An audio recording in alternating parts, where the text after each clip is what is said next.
Hello बच्चों, welcome to Manish imperial classes. और आज हम लोग करने जा रहे हैं यूनिट 4 लेक्चर 1 कंटिंजेंट एसेट्स। कौन सा चैप्टर चल रहा है बच्चों? Chapter 1 theoretical framework. और 3 यूनिट हम लोगों ने कंप्लीट कर रखा है। अब हम लोग करने जा रहे हैं यूनिट 4 लेक्चर 1। तो बच्चों, कंटिंजेंट एसेट्स क्या होता है? तो कंटिंजेंट एसेट्स का मतलब होता है पॉसिबल एसेट्स।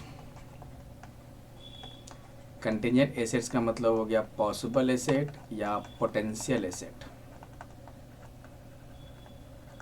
जो पास्ट इवेंट से अराइज होता है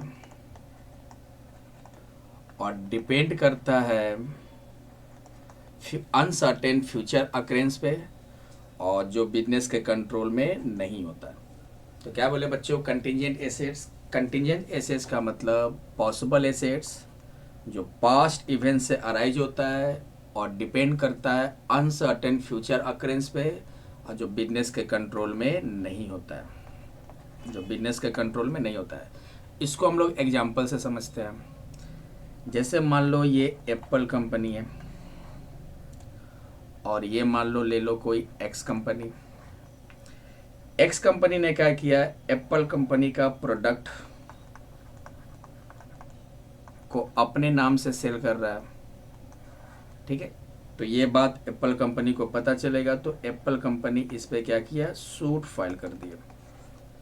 ठीक है, क्योंकि आप किसी दूसरे का प्रोडक्ट का यूज नहीं कर सकते, दूसरे प्रोडक्ट को आप बिजनेस के तौर पे यूज नहीं कर सकते, कमर्शियल यूज नहीं कर सकते हो, क्योंकि एप्पल कंपनी ने अपने सारे प्रोडक्ट का क्या करवा रखा होगा? पेटेंट करवा रखा होगा।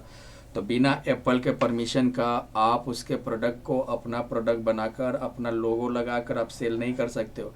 लेकिन एक्स कंपनी ऐसा कर रहा था, तो एप्पल कंपनी ने क्या किया? एक्स कंपनी पे एक सूट फाइल कर दिया कंपनसेशन के लिए। सूट फाइल कर दिया कंपनसेशन के लिए। मान लो 1 करोड़ का कंपनसेशन है। अब ये मामला कहाँ चला गया? कोर्ट में चला गया।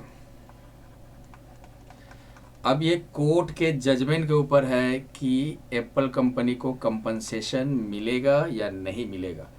तो ये एप्पल कंपनी के लिए जो 1 करोड़ का कंपनसेशन किया है, ये एप्पल कंपनी के लिए क्या हो गया बच्चों? Contingent assets. तो ध्यान से समझना, कंटिंजेंट एसेट्स का मतलब होता है पॉसिबल या पोटेंशियल एसेट्स।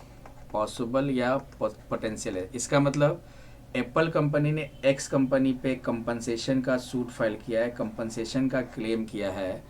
तो पॉसिबिलिटी है कि कोर्ट का जजमेंट इसके फेवर में आएगा, तो इसको कंपनसेशन मिलेगा।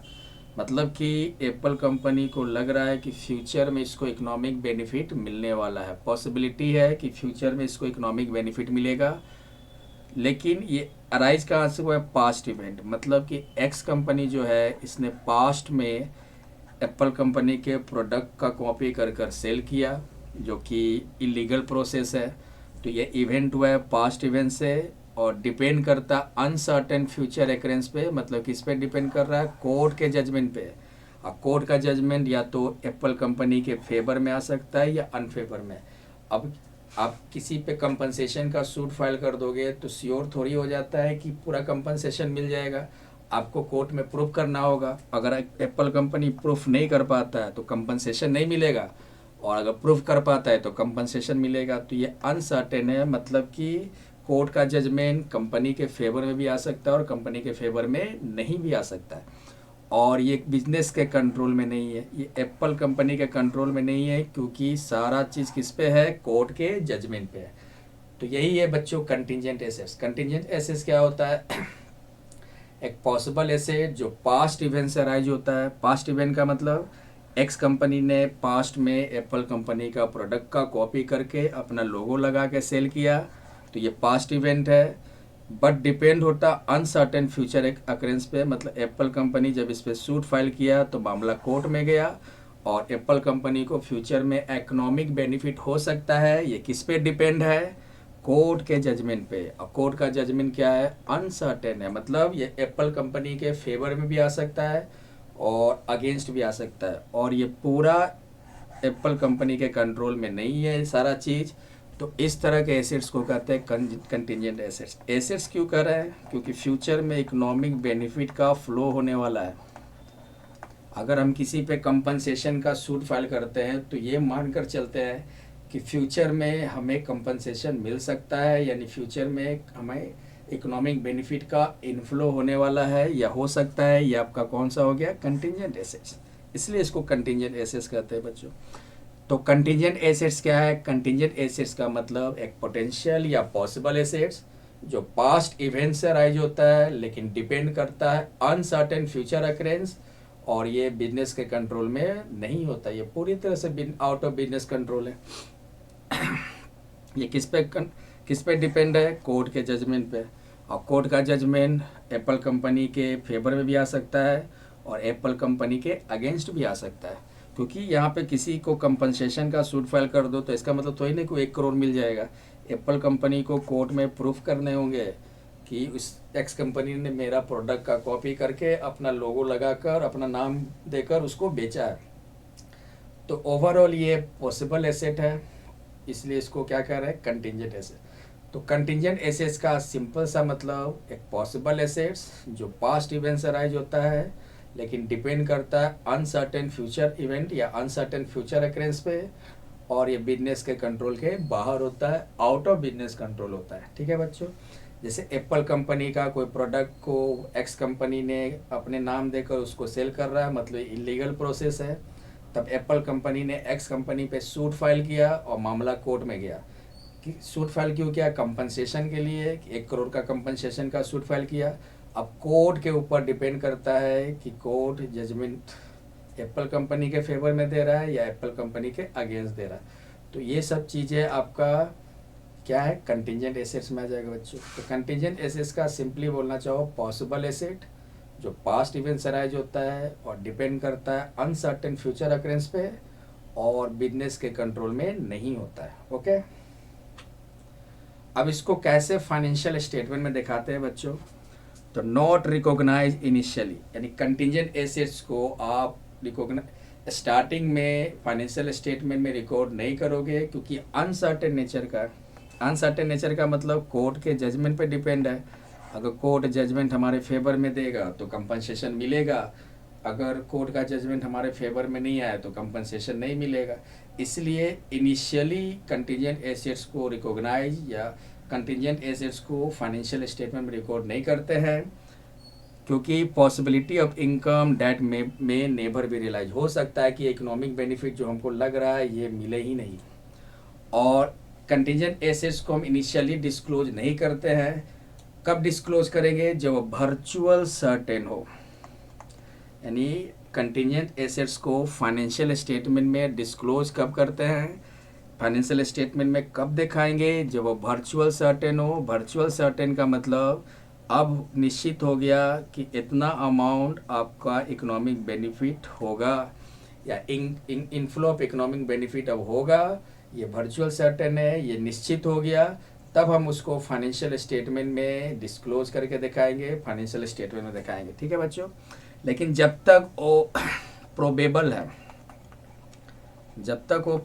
है, मतलब लग रहा है कि इकोनॉमिक बेनिफिट होगा, ये आपका प्रोबेबल है, मतलब कि वर्चुअल सर्टेन नहीं है, तब उसको कहाँ रिपोर्ट करते हैं? तब उसको रिपोर्ट करते हैं अप्रूविंग अथॉरिटी, मतलब डायरेक्टर्स के रिपोर्ट में उसको डिस्क्लोज करके दिखाते हैं।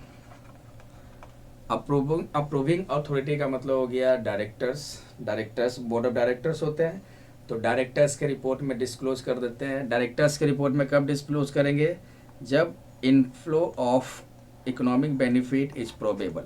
लेकिन जब वही inflow of economic benefit becomes virtually certain, अब निश्चित हो गया कि हमको इतना रुपया कंपनसेशन मिलने वाला है, तब उसको हम फाइनेंशियल स्टेटमेंट में रिकॉग्नाइज कर देते हैं, फाइनेंशियल स्टेटमेंट में दिखा देते हैं। ठीक है बच्चों, तो यही है कंटिजेंट एसेट्स।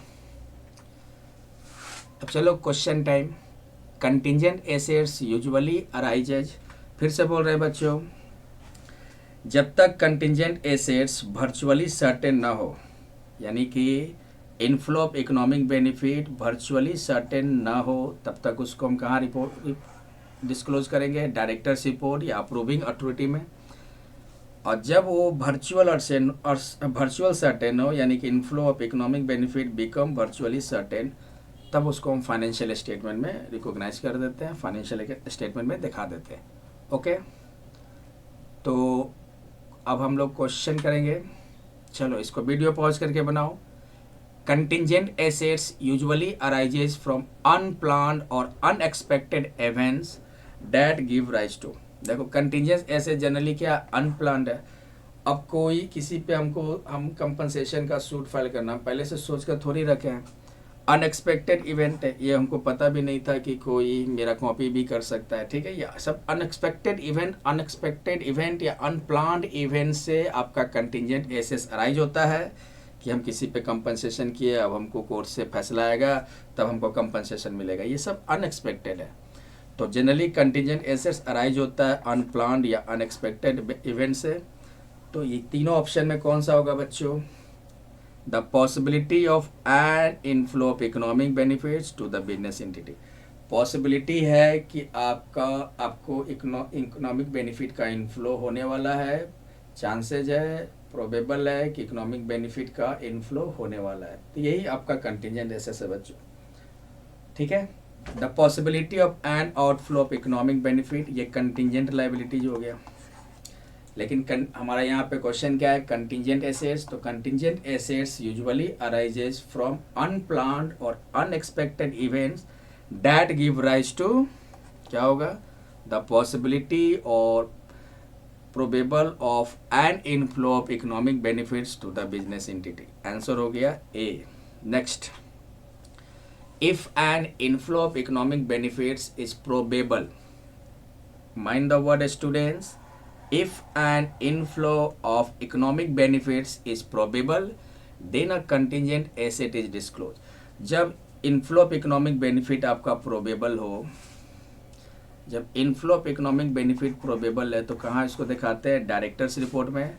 और जब inflow of economic benefit become virtual certain हो तब इसको हम कहाँ दिखाते हैं? फाइनेंशियल स्टेटमेंट में। तो क्या होगा? ये आपका probable है, फाइनेंशियल स्टेटमेंट में कब दिखाते हैं? जब inflow of economic benefit is virtually certain हो। लेकिन यहाँ पे तो प्रोबेबल है, तो फाइनेंशियल स्टेटमेंट में नहीं जाएगा, कैश फ्लो स्टेटमेंट में भी नहीं जाएगा। कहाँ जाएगा? कैश फ्लो स्टेटमेंट में क्या दिखाते हैं? कैश इनफ्लो और कैश आउटफ्लो का। कैश रिसीव थोड़ी हो रहा है, कैश इनफ्लो थोड़ी ना हो रहा है कि हम कैश फ्लो स्टेटमेंट में दिखा देंगे। लेकिन बी वाला पर हो क्या है? In the report of approving authority, यानी कि board of directors in case of a company and corresponding approving authority in the case of any other enterprise. यानी किसी अप्रूविंग अथॉरिटी के रिपोर्ट में इसको डिस्क्लोज कर दिया जाता है जब इकोनॉमिक बेनिफिट या inflow of economic benefit is probable हो। तो आंसर हो गया बी। फर्स्ट कब होता? जब inflow of economic benefit is virtually certain होता, तब इसको हम फाइनेंशियल स्टेटमेंट में रिकॉग्नाइज करते हैं। तो इसका आंसर हो गया बी। तो ये था यूनिट 4 लेक्चर 1 कंटिजेंट एसेट्स। बच्चों रिवाइज करते रहो, लेक्चर को बार बार आप लोग देखो, जितना रिवीजन करोगे उतना ही बेनिफिट होगा। मेहनत करते जाओ। Thank you.